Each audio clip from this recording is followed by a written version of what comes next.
YFM 91.3MHz 서대문 공동체 라디오의 서대문 역사기행 10월 마지막 주 방송 시작하겠습니다.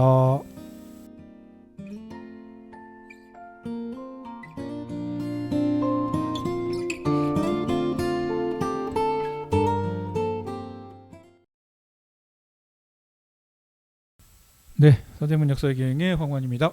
네, 안녕하세요. 박정수입니다. 이 세팅이 저희가 되게 고생을 했습니다, 지금. 뭔가 지금 설정이 안 맞아가지고. 제 소리가 계속 안 잡혀가지고. 네, 되게 고생을 했었는데, 어쨌든, 네, 잘 됐습니다. 예, 다행히 잘 됐고요. 자, 할로윈이 원래 그러니까 10월 마지막 날이 할로윈이죠, 원래는. 네, 저는 잘 모릅니다. 네, 저도 잘 모르긴 하는데. 네. 크게 뭐 할로윈하고 관계없어. 근데 이제 어쨌든 한국 사회에서 이제 할로윈은 뭔가 이제 축제라기보다는 되게 애매한. 이게 이태원 같은 경우에서도 지금 분위기가 애매해서 그냥 문을 다 닫은 데가 많았다고 하더라고요, 주말 동안에요. 그렇군요. 네. 주말인데도. 그렇죠. 이제 뭐 한 100 어쨌든 10명이 넘는 사망자를 냈었던 일이 있었기 때문에 지금 뭐 그냥 축제라고 하기에는 조금 애매한. 네. 그런 분위기였고, 여기에 조금 더 이제 찬물을 끼얹은 게 이제 약간 뭐 책임을 져야 했던 뭐 정치권이나 이런 데서 이제 좀 엉뚱하게 해서 모양새를 갸우뚱거리게 만들었던 그런 거죠. 그러니까 현장에 대통령이 안 가고, 심지어는 안전행정부 장관도 그 현장에 가지 않고, 현장이 아니라 이제 그 추모제가 있었던 서울시청 광장에 가지 않고 성북구에 있는 어떤 교회에 가가지고 이제 예배를 드렸던. 그래서 저기 뭔가 그래가지고 그랬었습니다. 예. 제가 또 뭐 지금 확인을 직접 해본 건 아닌데 들리는 얘기로는 그 교회에서 어저께죠, 이제 일요일 네. 그 주일 예배를 뭐 그 추모 예배라고 공식적으로 뭐 타이틀을 잡아서 한 거는 아니라고도 하더라고요. 그랬을 것 같아요. 그러니까 그런 시간을 가졌을 수는 있는데 중간에 네. 그 매번 돌아오는 그 주일 예배를 굳이 특별한 타이틀을 붙이고 이러는 거는 여간에선 잘 있기 어려운 일이거든요. 그리고 네. 동네가 성북구잖아요.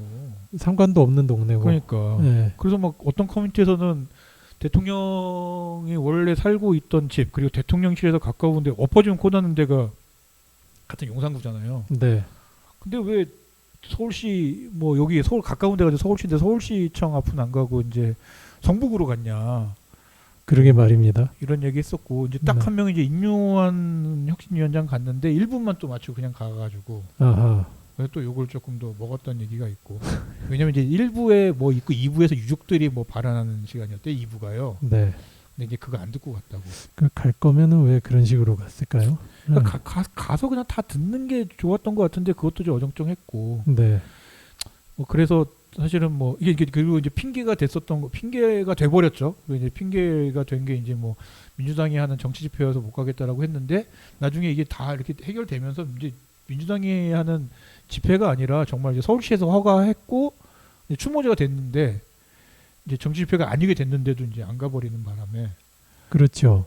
네, 되게 웃겨졌죠. 정치 집회라고 했던들 대통령이 참모들과 가면 그게 정치 집회가 아니게 되는 거죠. 초점은 대통령에게 가고. 그렇죠. 그렇죠. 그때 정치 집회의 성격을 벗어날 수 있게 되는 건데.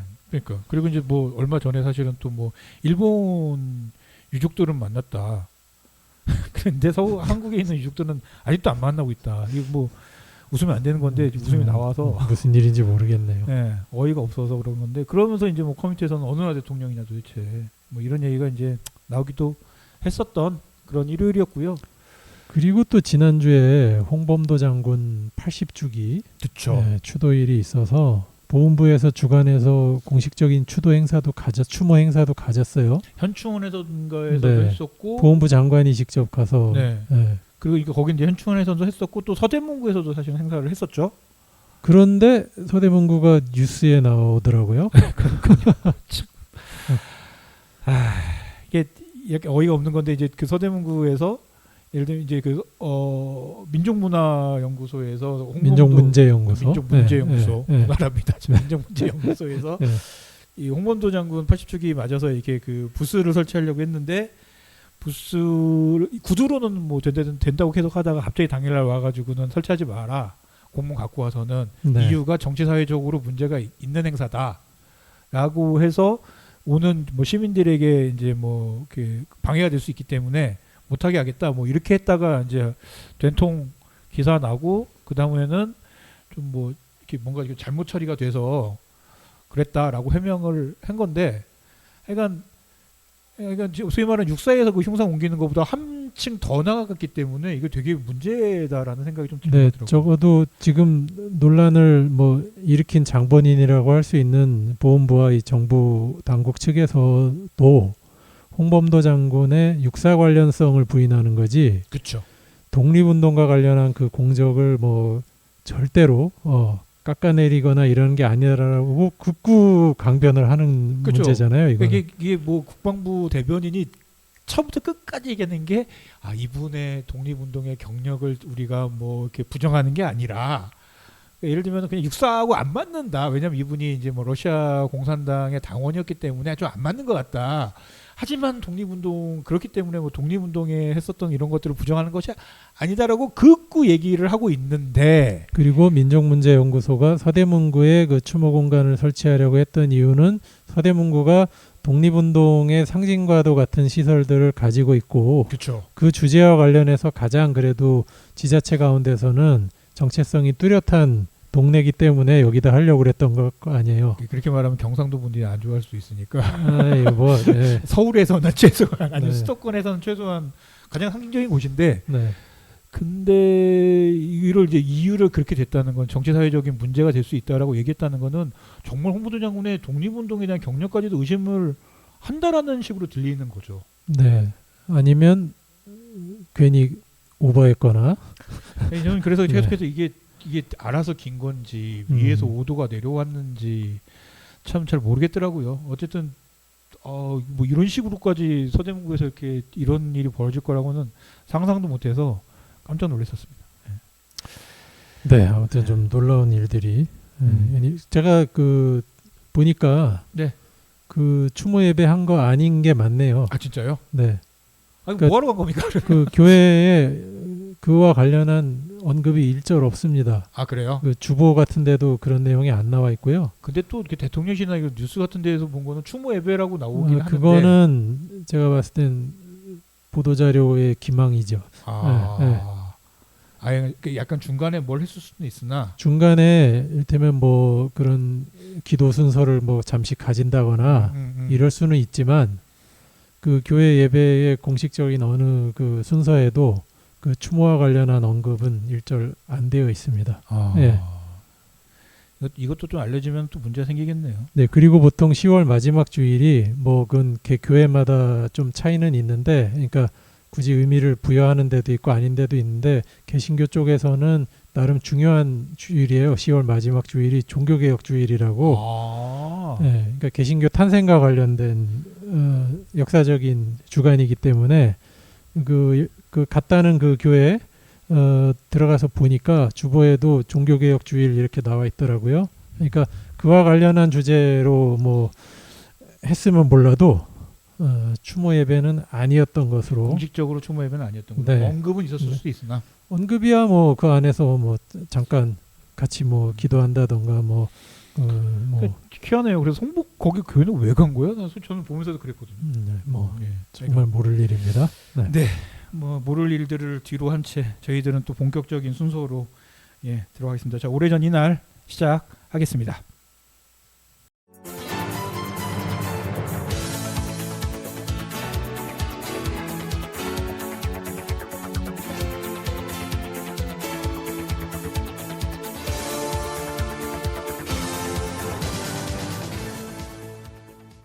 네, 오래전 이날 일부 코너, 길고 긴 앞에 이야기를 하고 네. 일부를 했습니다. 오래전 이날은 서대문구 방송주간이 있는 서대문의 역사를 단신으로 소개를 하는 시간이고요.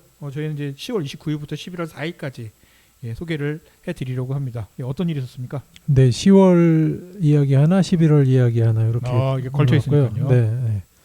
1995년 10월 30일 95년. 네. 내부순환로가 지나가잖아요. 서대문구 홍제천 위로. 그렇죠. 네. 거기에 일부 구간 성산대교 북단에서부터 홍제 예, 구간이 예. 개통됐습니다. 이날. 그러면 이게 내부순환로가 네. 굉장히 오랫동안 건설이 됐었던 거군요. 네, 제가 알기로도 90년대 초에 시작을 해서 그 홍제에서부터 월곡까지 개통된 게 98년이고요.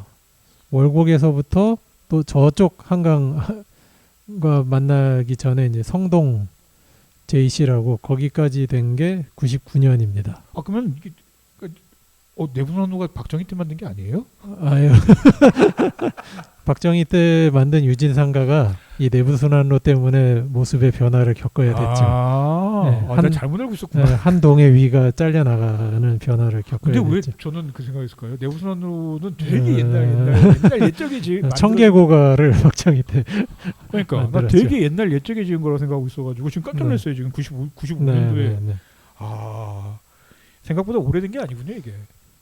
네, 그렇게 그렇습니다. 따지면 생각보다 오래됐다라기보다는 이것도 지금 한 30년이 30년 가까이. 아직 30년까지는 안 됐고. 그러면 우리나라 약간 역사가 얼마나 급변하는지에 대해서 보통은 이제는 더 이상 천 위에다가 이런 식으로 근데 그걸 다 지금 없애잖아요. 없애는 오히려. 분위기잖아요. 네. 그러면 사실 고작 한 2-30년 전만 해도 그랬었다. 그렇죠. 그래서 이게 사실 홍제천이 안 그래도 홍제천 그 복구를 하기 전에는 정비를 하기 전에 지금처럼 이제 만들기 전에는 홍제천이 굉장히 오염이 심한 상태였는데 안 그래도 근데 내부순환로 때문에 그 오염이 더 심화된다는 지적이 계속 있었죠. 그리고 지금도 있고요. 그래 해를 못 받으니까요 기본적으로. 네. 해를 받기가 어려운 구조니까는 이거는 이거 다른 얘기입니다는 축구 같은 축구 경기장만 해도 사실은 해 못 받으면 잔디를 막 한 달에 한 번씩 갈아엎는다고 그러는데 당연히 생물이 살고 있는 곳인데 당연하겠죠. 사실. 네. 그리고 이제 분진도 심각하고 물도 떨어지고 비 올 때 보면 비 올 때 이제 그 내부순환로 배수구로 네.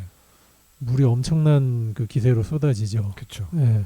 근데 생각보다 오래된 건 아니었군요. 네. 이게 그 말 그대로 내부순환로라고 해서 이제 전체 서울 안에서 서울 도심과 서울 외곽 사이 그 공간을 쭉 이렇게 한 바퀴 도는 건데 도심을 거치지 않고 도심 외곽 지역 간에 이제 연결이 가능하도록 만든 도로죠. 그래서 도심 도로의 그 밀집이나 이런 것들도 좀 피하고 그다음에 서울 외부에서 진입했을 때 이제 다른 외곽 진입하는 그 외곽 말고 거기서 다른 외곽으로 넘어가기가 좀 용이하게 만든 자동차 전용 도로고요. 그게 서대문구 안에서는 홍제천 구간을 쭉 따라서 올라가요. 그렇죠. 네, 거의 겹칩니다. 그쵸. 나중에 이제 홍은동 쪽 가면 조금 갈라지는데 거의 겹치고요. 그러니까 그 한강 그 성산대교 북단 거기서부터 계속 홍제천을 따라 올라오는 거예요. 그렇죠. 네, 그렇게 따라가다가 이제 인왕산 허리를 돌고 북악산 밖을 이렇게 돌아가면 터널을 가서. 네, 그러면 이제 터널을 지나서 정릉으로 나가는데 거기 또 천이 흐릅니다. 정릉천 따라서 정릉동, 기름동, 종암동, 제기동 이렇게 거쳐서 또 청계천 하류하고 만나요. 그러네요. 그렇게 가다가 한양대학교 근처에 가면 거기서 중랑천이랑 만납니다. 그러니까 기본적으로 천을 그렇지 고가니까 어쩔 수 없이 이게.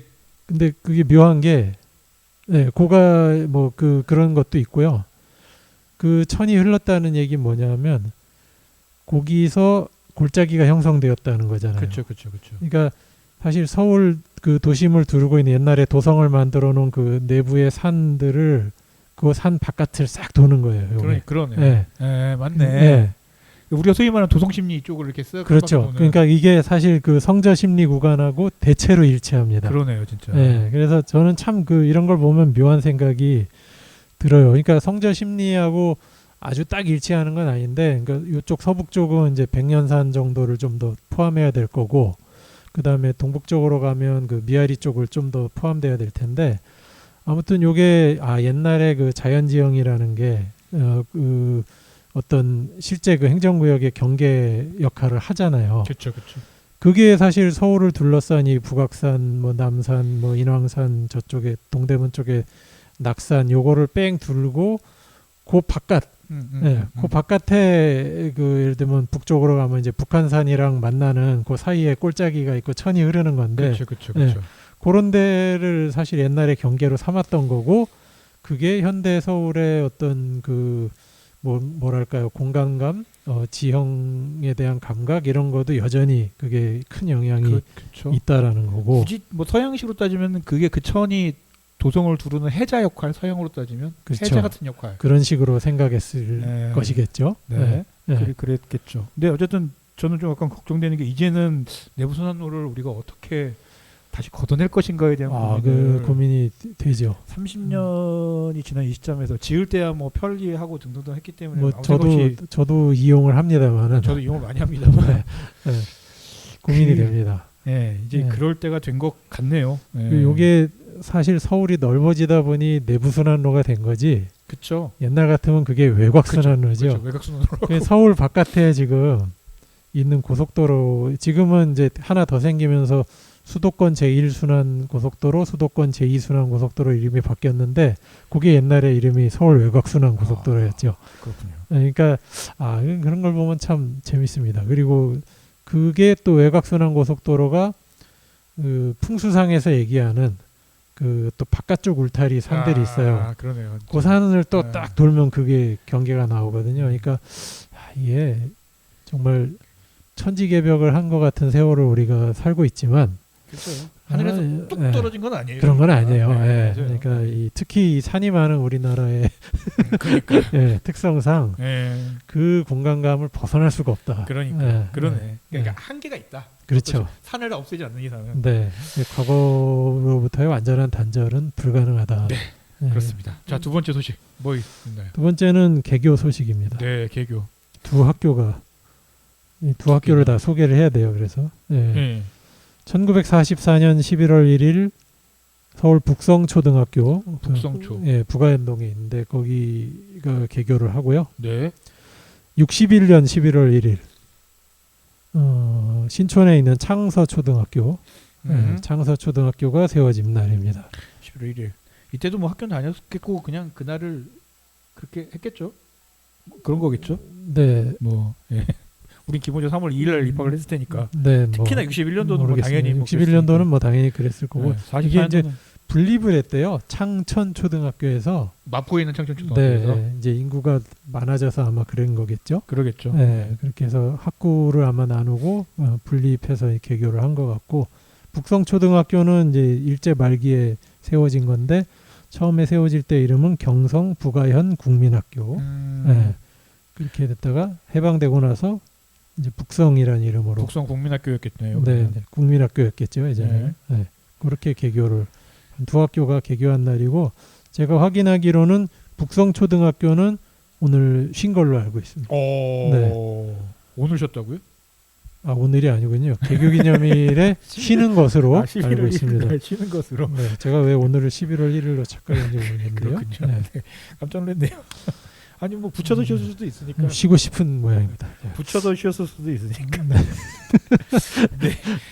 알겠습니다. 그 11월 1일 날 그 쉬는 걸로 알고 있으니까.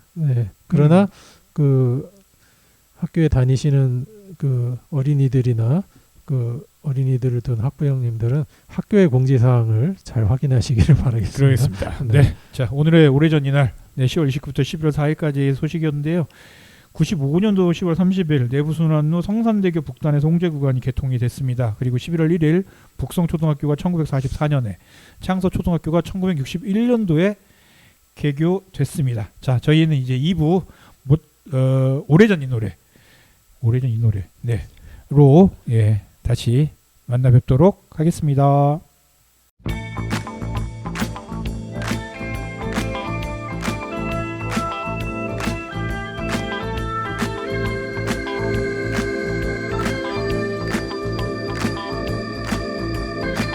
네, 여기까지 들어보면 무슨 소리인지 모르겠는데요.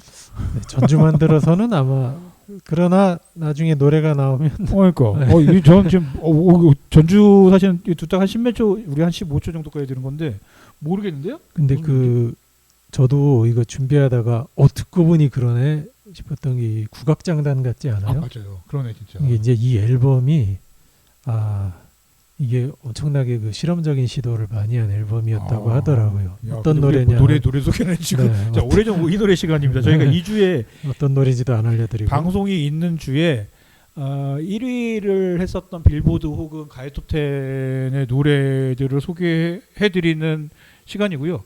전주를 듣고 나서는 뭐 아시겠지만 예측하시겠지만 한국 노래입니다. 네, 네. 아주 역사적인 노래. 역사적인 노래입니다. 네, 진짜 역사적인 노래입니다. 드디어 이 가수를 소개하는 날이 왔군요. 네. 조용필의 못 찾겠다 꾀꼬리입니다. 못 찾겠다 꾀꼬리. 1982년 가요톱10 초기입니다. 그렇죠. 가요톱10이 네. 81년에 시작되는데 80년인가 아무튼 뭐 시작되는데 가요톱10 초기 1982년 8월 18일에 1위를 했어요. 그렇죠. 한여름이잖아요. 그렇죠. 11월 첫 주까지 10주간 1위를 합니다. 이야.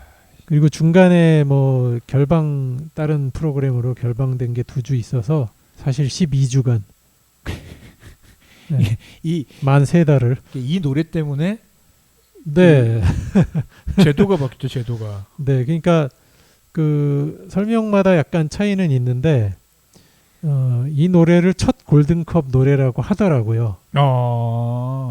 근데 그거는 저는 약간 불확실한 것 같고, 그러니까 그 5주 연속 1위를 하면 골드컵을 줘서 차트에서 아웃시키는 제도가 이 노래 때문에 생겨난 건 맞습니다. 그렇죠. 네. 확실합니다. 그러니까 이 노래가 10주간 1위를 해서 뭐 골든컵을 탔다는 설도 있고 뭐 그 얘기가 없는 뭐 기록도 있는데, 그건 애매하죠. 예. 그러니까 뭐 탔다고 하든 아니라고 하든 아무튼 이 노래가 10주간이나 1위를 해버리니까 그 다음에는 5주 그것도 이제 연속으로 5주 1위를 하면 골든컵이라는 걸 주고 아웃시켜버리는 아웃시키자. 예. 이 제도가 그 이듬해 초에 생겨납니다. 그 이듬해 초에 2월 달에 생겨나는데 예. 바로 생겨난 건 아니고 예. 83년 2월쯤에 그 제도가 생겨났는데 그때도 조용필의 다른 노래가 1위를 하고 있었어요. 아마 그래서 부랴부랴 이것도 10주 가면 안 된다 이렇게 생각을 한 거 아닌가. 그러니까 제가 볼 땐 시청률을 그 당시에도 쟀을 텐데 뒤로 갈수록 시청률이 떨어졌을 거예요. 그렇죠. 네, 예를 들면 또 빌보드 1위야. 빌보드 차트라고 하는 거는 네. 차트기 때문에 그냥 네. 방송이 아니라 차트기 때문에 그냥 보면 되는 건데 방송은 방송을 봐야 되는 거잖아요. 쇼 프로잖아요. 사실은 이게 순위 프로그램이지만 쇼 프로인데. 그러니까요. 근데 네. 거의 누가 1등인지 뻔한 프로를 보기에는 이게 약간 경쟁이 돼야 되는 문제인데 네. 뭐 경쟁이 안 된다고 생각이 들면서 이번 주도 또 조용필이지 이러면은 뭐 시청률이 사실은 오르기가 쉽지 않죠. 그렇죠. 네. 아마 그런 애로사항이 있었을 거예요. 조용필 씨 얘기는 뭐 굳이 해야 되나 싶긴 하지만 가왕이라 보죠. 그래도 가왕. 뭐 형평성을 고려해서 다른 네. 가수들 수준으로 이야기를 하자면 그렇죠. 가왕. 네. 가왕이라고 하고 대중성 탁월한 대중성과 어떤 장르적인 다양성 이걸 다 가지고 있는 가수죠. 네. 네, 정말 여러 가지 장르를 그의 히트곡만 둘러봐도 사실 뭐 트로트부터 그렇죠. 네, 아주 현대적인 음악까지 요즘에도 요즘에 1등을 했었던 요즘에 바운스 같은 2010년대 노래. 네, 바운스 같은 노래 들어보면은 나도 이런 노래는 할 수 있어. 할 수 있어. 그러니까 이런 느낌으로 음악을 만들어 버리니까 60대 중반이었죠. 그걸 할 때가. 어마무시했죠 그때. 네. 그러니까 이런 기록이 있더라고요. 그러니까 가요 톱10 말고도 뭐 차트라는 건 있잖아요. 네. 70년대, 1970년대, 80년대, 90년대 그리고 2010년대. 2000년대에는 1위가 없고 2010년대까지 1위 곡을 가지고 있는 유일한 가수. 4디케이드네요. 그러니까 그건 정말 대단하죠. 그러니까요. 네. 지금 가수들이 만약에 하게 되면은 이효리 정도가 90년대, 이효리 2000년대, 2010년대. 네, 아마 그렇게 알고 있어요. 3데케이드 정도 네, 되는 네. 거니까 그렇죠. 이효리가 그러면 2020년대에 한 번 더 1등을 해야지 네 번이 되는 거고 그런 거네요. 예를 들면 이효리입니다. 네, 그런 이효리랑 거죠. 꼭 찍어서가 아니에요. 네, 그런 거죠. 대단한 거죠. 이 노래 나올 때 어린 시절이었잖아요. 그죠. 한참 저 얘기였죠. 기억이 나요. 그러니까 길에 가다 보면 이 노래가 들려옵니다. 저도 어디선가. 열심히 부르고 다녔습니다. 네, 어디선가 이 노래가 그러니까 뭐 예전에 보면 뭐 이렇게 전파사라던가 네. 아니면 그 레코드 가게 같은 게 동네에 조그만 게 다 그러니까. 있잖아요. 네. 그런 데서 지나가다 하루에 한 번쯤은 이 노래를 들었던 게 저도 그래서 그냥 이게 따라 부르려고 따라 부른 게 아니라 그냥 있다 보면 저절로 알게 되고 따라 부르게 되는 그런 노래였고 조용필 씨는 그 미 8군 무대 밴드 출신이죠. 옛날에는 미8군 무대에서 밴드들이 많이 불렀죠 노래. 네, 그리고 그 세대 가운데서는 그렇죠. 아마 거의 가장 나중 세대가 아닐까 싶어요. 그렇죠. 네, 보통 네. 그 전에 가수들 뭐 패티김이라던가 네. 최희준 뭐 이런 그쵸. 가수들이 이제 그 혹은 신중현 씨 네네. 이런 분들인데 조용필 씨는 그보다는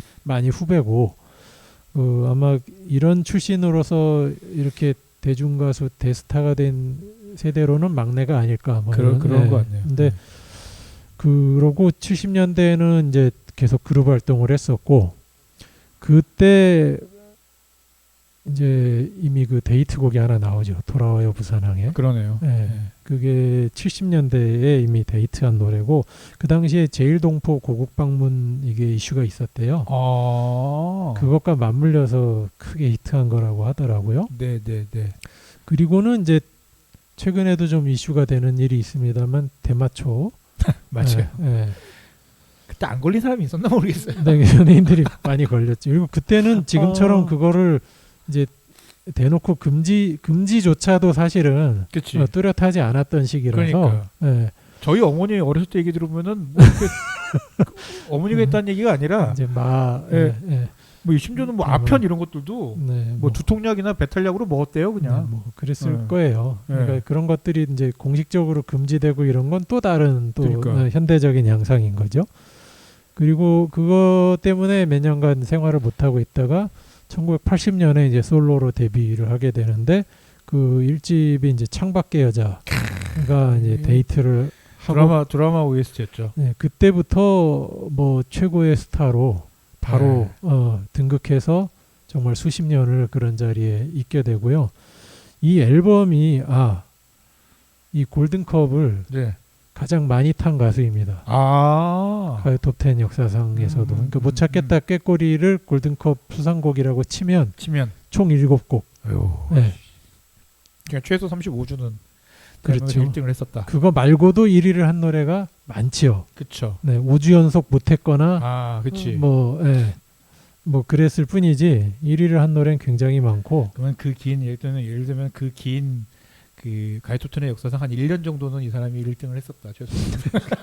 그런 셈이네요. 네. 대단합니다. 그리고 이 노래가 이제 4집에 실린 노래인데 그렇죠. 타이틀곡이고요. 네. 이 노래와 더불어서 또 어마어마한 노래가 하나 있는 게 그 있잖아요. 왜 조용필 씨가 첫 소절 기도하는 맞네. 그 엄청난 네. 데시벨의 함성 소리 어릴 때 그것도 계속 들었거든요. 맞아요. 그러니까 어디선가 조용필이 나와서 기도하는이라는 소절을 던지면 약간 이걸 이때는 지금 인터넷 밈이라고 그러는데 그때도 약간 밈처럼 해서 개그 프로그램이나 이런 데서 그렇죠. 코미디 프로그램에서 기도하는 그러면 이게 그냥 기본이었어요. 그냥. 그러니까 그게 그냥 노래의 기본으로 깔려 있는 소리 같이 그러니까. 이해가 되는 거죠. 근데 이 두 노래가 같은 앨범에 있는 거예요. 그렇군요. 네, 그랬고 이 앨범에 실린 곡들 상당수를 조용필 씨가 작곡을 하게 되는데 그러니까 작곡 실력도 상당했던 거죠. 비련이라는 노래였죠. 그게 참. 네, 그 기도하는이 비련. 아니고 비련입니다. 비련. 네, 비련. 그래, 기도하는으로 보통 알려져 있어갖고 여기에 보면은 동요도 실려 있고요. 약간 이건 그때 그거 아닌가요? 아니, 그걸로 실린 게 아니고, 진짜? 건전가요 실화에 대해서 실린 게 아니고요. 진짜. 그냥 실제로 연주를 해가지고 앨범 수록곡으로 싣습니다. 네. 따옥인가 보네요. 네, 그러면. 따옥이. 네. 그리고 좀 전에 그 전주에서도 나왔지만 이 곡뿐만 아니라 다른 곡에서도 국악 리듬과 그다음에 이제 당시 말하자면 이제 유행하던 장르 중에 하나 이제 펑키 스타일, 이거를 접목시켜서 새로운 곡들을 많이 써내서 이 앨범에 수록을 많이 했고요.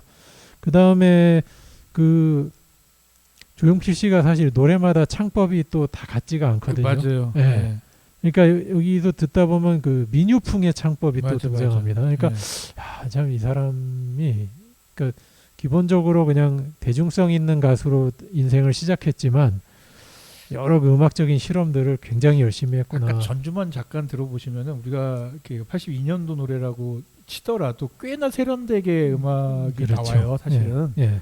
그래서 정말 왜 가왕인가 알 수 있을 정도의 노래입니다. 근데 우리 지금 빨리 좀 여기까지만 해야 될 것 같아요. 네. 오늘 아까 서론이 너무 길어서 네, 서론이 길어서 여기까지만 하고 노래를 한번 들으시죠. 네, 노래 듣고요. 저희는 또 이제 3부, 말이 필요 없는 노래입니다. 네, 3부로 이야기를 다시 나누도록 하겠습니다.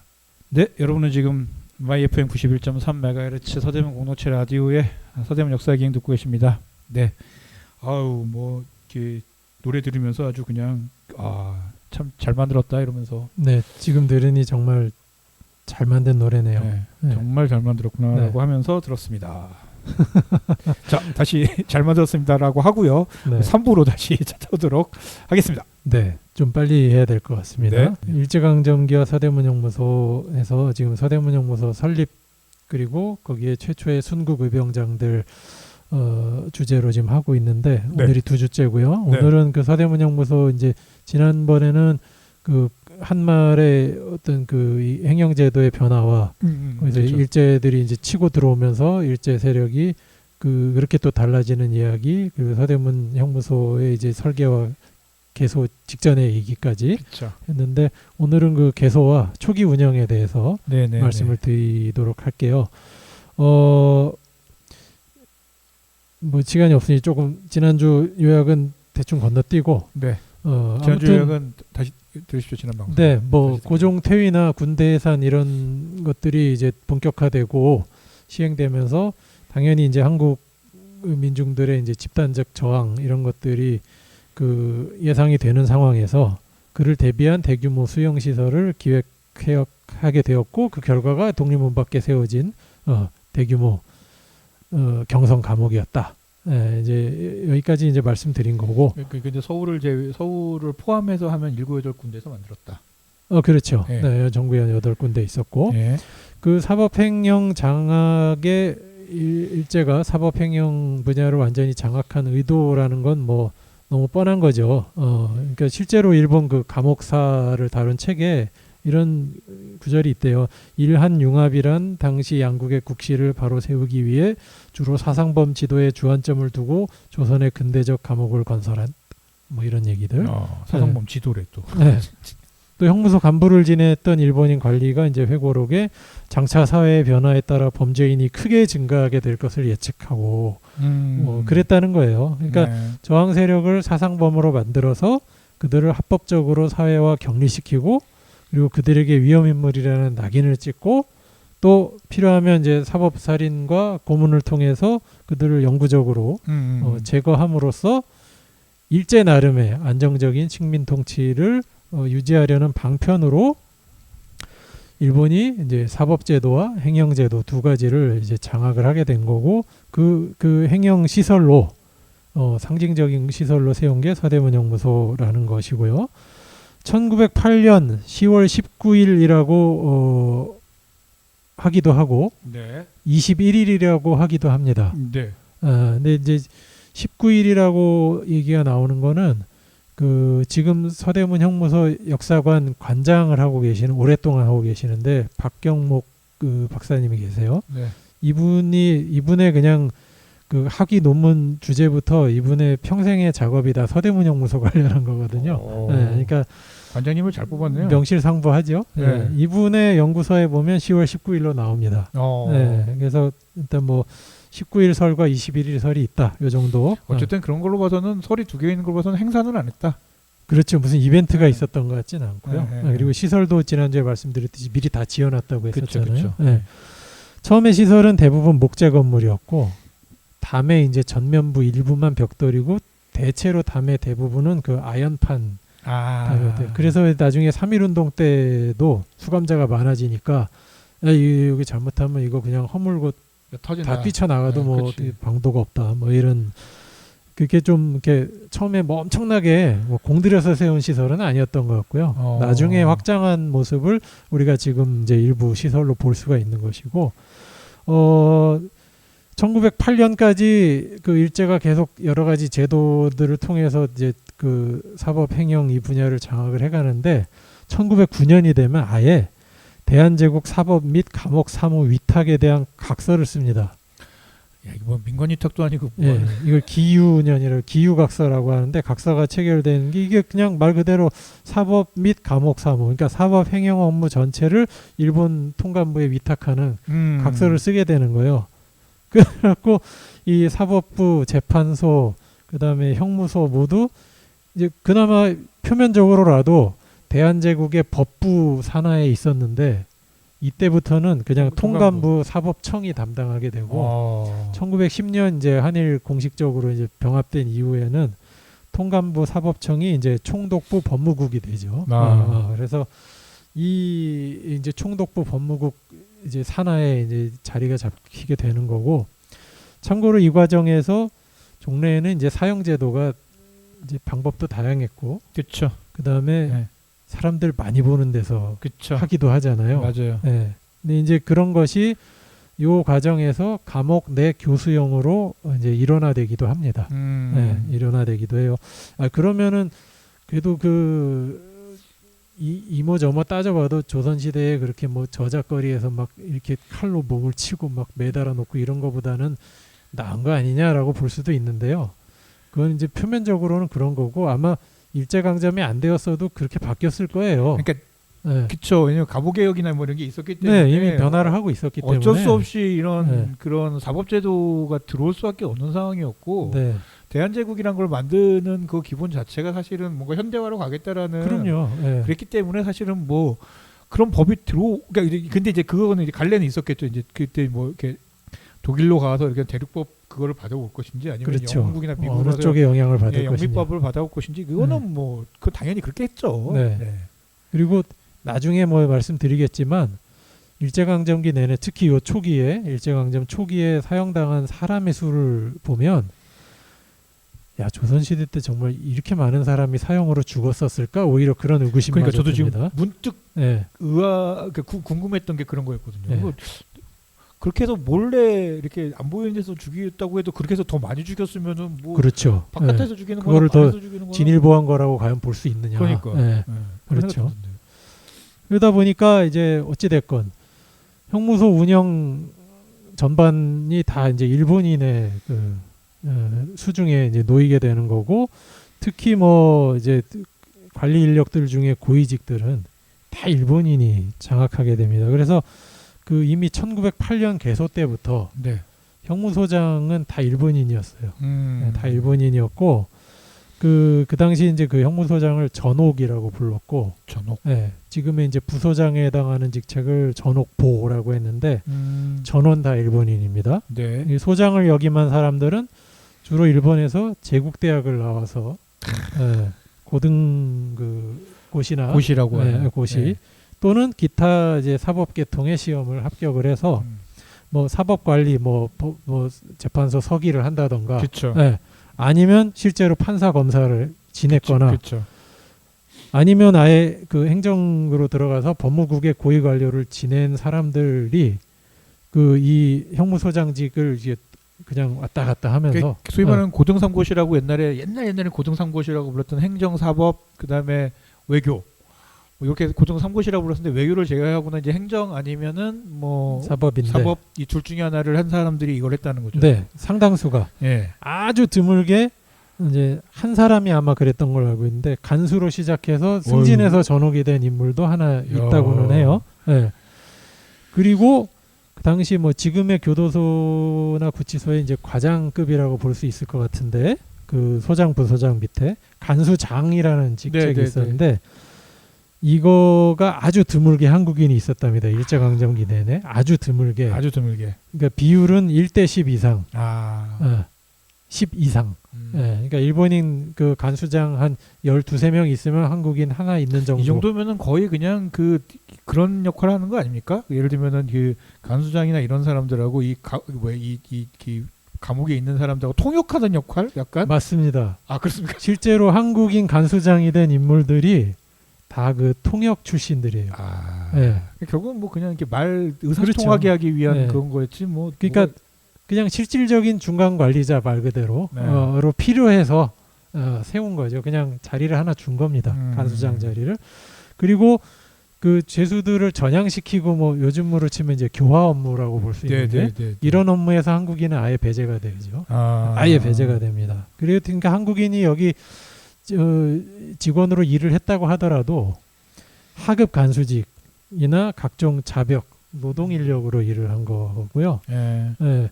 그렇게 돼도 그러면 그쪽이 인원이 더 많을 거 아니에요. 그렇죠. 근데 그렇게 해도 형부서 전체 인력의 이제 한국인 대 일본인 비율을 보면 한국인 1이라면 일본인은 한 1.5 정도 수준. 철저하게 어쨌든 이런 행정과 관련된 거는 한국 사람들한테는 안 맡겼군요. 그렇죠. 네. 그러니까 그 하급 간수직이나 자벽직이 숫자로는 훨씬 많았을 텐데. 그러니까.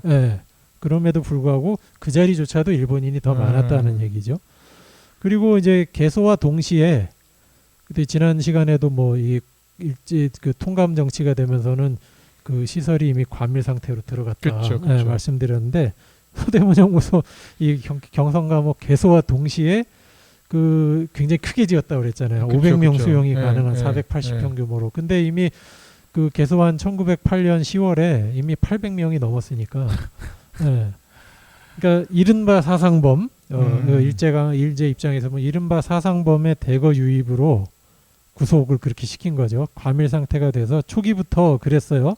그래서 이 박경목 관장님이 그 통계를 다 그 연구 자료에 보면 실어놨는데 제가 통계 이 숫자만 불러드려도 아마 느낌이 오실 겁니다. 서대문 형무소 정원이 이제 500인데 그해 개소되던 가을에 이미 800명을 넘었다고 했잖아요. 이듬해가 되면 1909년이 되면 전국 수감자가 이제 그 전해에 1908년 10월에 2,000명 정도였는데 그것도 이미 과밀인 거예요. 1909년이 되면 전국 수감자가 6,000명을 넘어가고 서대문 형무소는 거의 2,000명에 육박합니다. 아니 그러면 안에 사시는 분들의 인권이랄지 이런 것들은 거의 뭐 전혀. 그리고 1910년 말이 되면 전국 수감자가 7,000명을 넘어가고 서대문 형무소 수감자도 2,000명을 넘어가고요. 1911년이 되면 전국 수감자가 거의 10,000명에 육박하고 서대문 형무소는 거의 2,500명에 육박합니다. 아니, 그러니까 500명이 있어야 될 곳에서 2,500명이 있었다는 거는 예를 들면 평당 아까 뭐 500평이라 했으니까 대략 계산했을 때 한 평당 한 명으로 계산했는데 여기는 그러면은 한 평에 한 5명씩 있었다는 얘긴데. 그래서 하필 요 시기에 백범 김구 선생이 갇혀 있었거든요. 그때 그 일지에 이 당시 상황을 기록한 내용이 있습니다. 그걸 조금 이따가 읽어드릴게요. 아무튼 이때 1910년, 11년까지 수감 인원이 급증한 거는 1908년, 9년 당시에는 초기 의병들. 그렇죠. 그리고 이제 11년이 되면 그때 뭐 백오인 사건이라고도 하고 안악 사건이라고도 하고 그 데라우치 총독 암살 뭐 이 사건 있잖아요. 이걸로 검거된 인원이 600명이 넘는다. 전국적으로. 유죄 판결을 받은 사람만 105명. 그래서 105인 사건이라고. 그러니까 재판 받을 때까지 또 다 서대문 형무소를 비롯한 이런저런 시설이 있었을 거 아니에요. 그렇죠. 그러니까 사실은 여기 들어가 있는 서대문 형무소에 들어간 그 2,000 몇백 명이 거의 대부분 사상범이었다는 거예요. 그래서 이거 안 되겠다. 1913년부터 이제 확장 얘기가 나오고 15년부터 이제 계속 확장하고 개축하게 되고요. 그리고 그거가 다 채 이루어지지 않았을 때 1919년 3.1운동이 나와서 정말 미어 터질고도 남을 지경이. 그러니까 지금 초기에는 사실은 지금의 우리가 바라보는 정도보다 작았을 수도 있다라는 거죠. 그러니까 실제 면적이 절반도 안 됐던 것 같아요. 지금 우리가 보는 그 시설에. 진짜 처음에 만들었을 때는. 미어 터지는 정도가 아니었겠는데. 김구 선생의 그 회고를 보면 참고로 여기 서대문 김구 선생은 이 서대문 연구소에는 그 백오인 사건, 그 안학 사건에 연루돼서 들어와서 한 3년간 지낸 다음에 인천으로 이감이 돼요. 그래서 1900 제가 말씀드린 그 11년 그때는 네네. 있었던 거예요. 네네. 그리고 백범이 이제 집도 서대문 경교장이었지만 그쵸, 나중에 그쵸. 돌아가시는 집도 백범이라고 호를 짓고 이름을 원래 김창수였잖아요. 예, 이름을 예. 구로 바꾼 거가 이 서대문 연구소 안에 있을 때 감옥에 아. 갇혀 있을 때 그런 겁니다. 여러모로 인연이 많죠. 이때 백범의 회고를 보면 당시 서대문 감옥의 수인의 총수가 한 2,000명 미만의 그러니까 기록이랑 거의 일치하죠. 네네네. 네. 수인의 대부분이 의병이었다. 많은 죄수가 앉아 있을 때 마치 콩나물 대가리 나오듯이 되었다가 잘 때 앉아 있을 때는 어떻게 이러고 앉아 있었을 그러니까요. 거예요. 잘 때는 한 사람은 머리를 동쪽, 한 사람은 서쪽으로 해서 이게 교차로. 네, 그렇죠. 네. 모로 눕는다. 모로 누워야 돼요. 그리고도 그러고도 더 누울 자리가 없으면 나머지 사람도 일어서고 좌우에 한 사람씩 힘이 센 사람이 판자벽에 등을 붙이고 두 발로 먼저 누운 자의 가슴을 힘껏 민다. 그러면 누운 자들은 아이고 가슴뼈 부러진다라고 야단이다. 그러면 이제 가운데 이렇게 밀려나니까 자리가 또 나을 거 아니에요.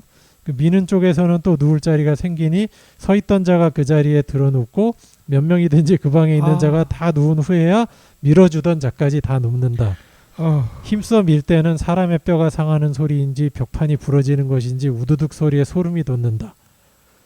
그 여름과 겨울에 특히 그러니까. 네, 그래서 여름에가 정말 그러니까. 정말 괴로웠대요. 그래서 여기 갇혀 있던 사람들이 가장 많이 죽어나가는 시기가 여름이었답니다. 그리고 신유복 선생님도 감옥으로부터의 사색이라는 그 책에서 그런 글을 쓰잖아요. 겨울은 차라리 네, 옆에 사람의 체온 때문에 내가 참을 수 있기 때문에 오히려 겨울은 버틸만한데 여름. 여름은 옆에 사람들이 정말 증오스러울 정도로 네. 싫어서 네. 이게 소위 말하는 인간애라는 것이 없어지는 그러니까 계절이라고. 네, 그러니까 이렇게 표현해요. 김구 선생은 이게 실제 그 정도였을까? 좀 표현이 아까 신윤복이나 신영복 선생님. 신영복. 예. 예. 과장일까 싶기도 할 정도로 표현이 아주 숨과 땀에서 증기가 발해서 얼굴 분간을 못할 정도였다. 예. 너무 싫어. 이해가 돼요. 진짜. 근데 겨울도 신영복 선생 시절보다 훨씬 더 어목했던 것이 확실한 게 그렇죠. 당연히. 왜 그러냐면 방 안에 20명이 있으면 소미불을 4개를 넣어준대요. 너무 싫다. 예. 그러니까 전부 다 동상으로 이제 그 4개를 알아서 이렇게 그렇죠. 와우, 정말. 그리고 간수들이 이제 심술을 부리느라고 누가 소리냈어. 근데 이제 답이 없잖아요. 그러면 여름에는 문을 다 닫아버리고 겨울에는 또 바람 들어가라고 문을 열어놓는답니다. 진짜 씨. 그러니까 정말 괴로웠겠죠. 그러니까요. 네, 그러니까 저는 정말 이 상상이 안 가요. 어떻게 살았을까 모르겠어요. 네. 진짜. 아무튼 예. 사형장 초기의 사형장 위치가 최근에 이제 연구 결과로 나와가지고 예. 보도가 된 적이 있는데 그 얘기는 다음 시간에 이제 그 사형당한 의병장들 소개와 더불어서 해야 될 것 같고요. 그때는 잠깐 그림도 좀 보여주면 좋을 것 같아요. 네, 그럴 수 있습니다. 네. 이때 형성된 그 지난번에도 왜 검찰이 왜 행정 업무를 장악했었을까? 일제시대 때 시작됐구나 알 수가 있었잖아요. 예. 이때 형성된 그 사법행정 그리고 검찰 구조나 문화가 상당히 오랫동안 지속된 것 같아요.